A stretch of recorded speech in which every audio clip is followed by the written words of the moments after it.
Viral wanita dorong satpam hingga nyaris tertabrak kereta dibawa ke polisi. Sebuah video tentang seorang satpam stasiun nyaris tertabrak kereta, belakangan viral di media sosial.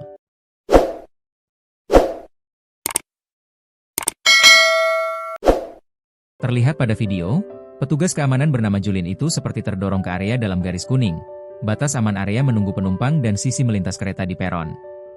Ternyata peristiwa viral itu terjadi di stasiun Gang Sentiong, Jakarta Pusat. Sang satpam nyaris tertabrak lantaran didorong seorang wanita. Seperti diketahui, pada video viral yang salah satunya diunggah akun Instagram Jabodetabek 24 Info pada Minggu, 30 November 2025, itu, ada seorang wanita yang mendorong satpam ke arah kereta yang melintas. Wanita tersebut lantas tertawa saat satpam oleng nyaris tertabrak. Beruntung Julien dapat menjaga keseimbangannya kendati sempat oleng saat didorong si wanita. Keterangan pihak KCI.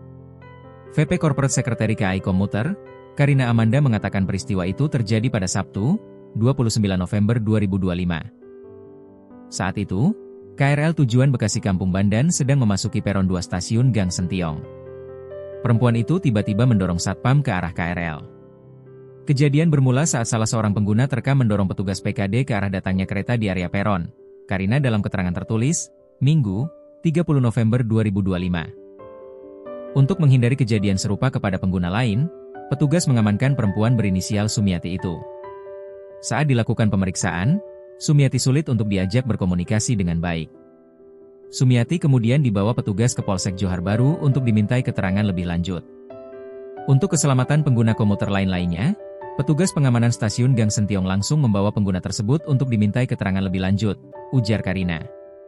Karina mengatakan, tindakan mendorong petugas, terlebih saat kereta sedang lewat sangatlah berbahaya.